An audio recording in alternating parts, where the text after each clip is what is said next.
Bad Day at Orange. Short fiction.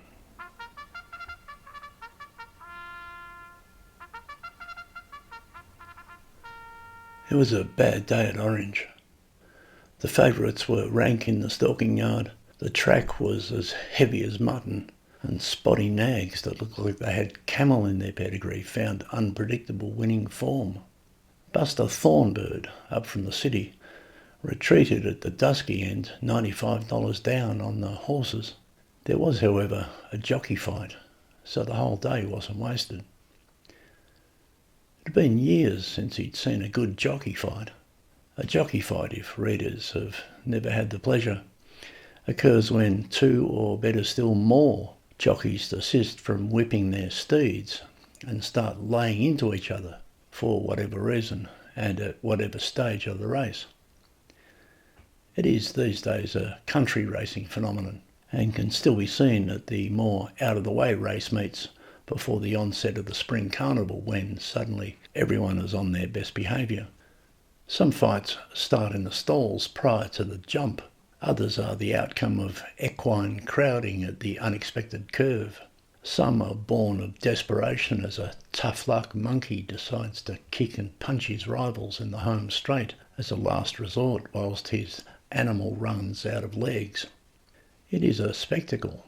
Small men in silks thrashing each other atop 1,000-kilo beasts galloping at 40 kilometres an hour.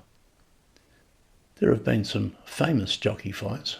There was most precipitously the all-in brawl on horseback at high speed in the Phyllis Dibley Nursing Scholarship Handicap for Maidens at Dubbo, over 1,100 metres, at the Easter meets in 1987. Buster was there that day. It was a bad day at Dubbo.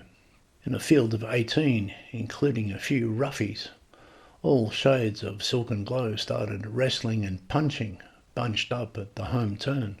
The gelding, Nickel Prince, pulled a fetlock and stumbled. A pack of contenders descended. Somebody lobbed the Cornish champion Danny Tickles on number 8, Fancy Miss, in the testicles, which led half a dozen race callers into pun. 3 jockeys suffered lacerations as the tussle continued in the winner's circle, and the local constabulary stepped in.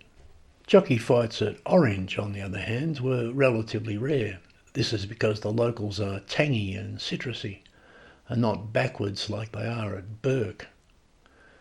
The place for jockey fights, though, was Yass. Yass indeed. There was the famous Race 3 on a dusty track at Yass that brought shame on a noble profession. The horses ran off into the bush and jockeys fought it out mano a mano in the distant haze of the back stretch. A rider from Singapore used taekwondo. An inquiry found the melee premeditated, the outcome of extramarital intrigues among horny stable hands, sweet with molasses. It was the scandal that put racing at Yass on the map.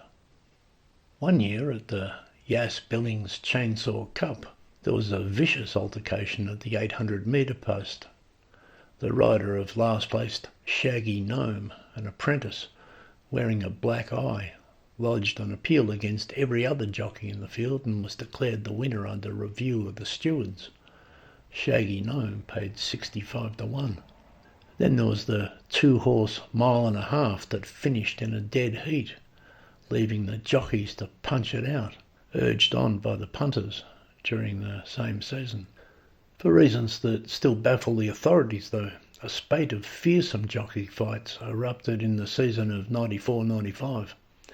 That was the heyday for jockey fights. At the Yass Cup that year, there were 14,000 people laying wagers on what was popularly dispelled as monkey money in the press. The crowds weren't disappointed. There was some kicking and gouging in the third race, and then real fisticuffs in the fourth. The odds-on favourite, show-off filly Up for an Oscar, broke down in the straight. Number 4, Supernova, dislodged a further jockey, and the 2 intrepid riders punched each other senseless near the 400-metre post. This was repeated every meet.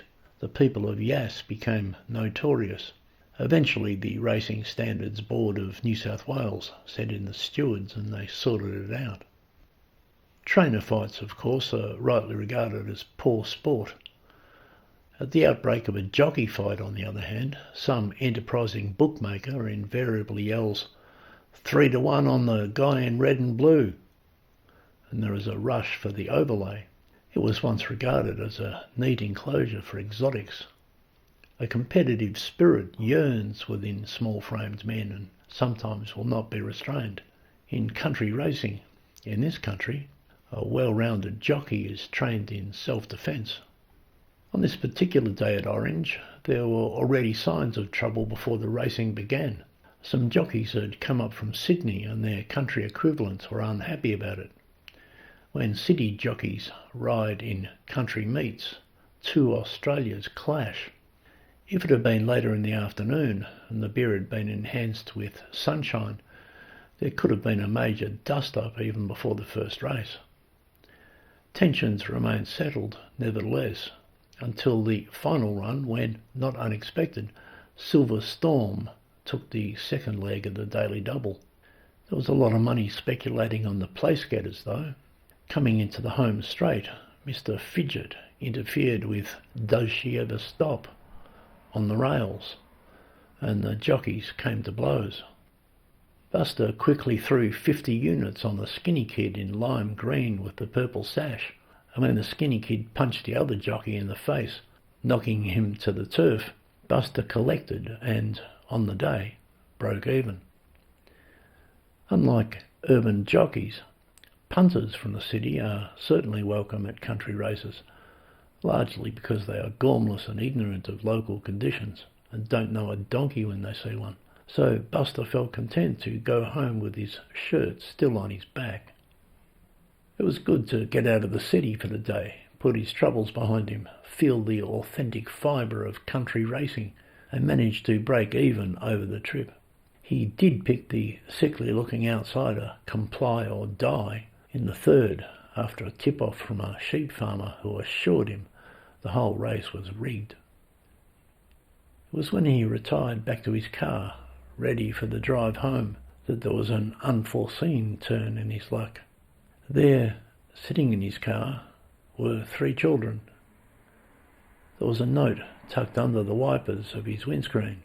It read, Dear Buster, here are the kids.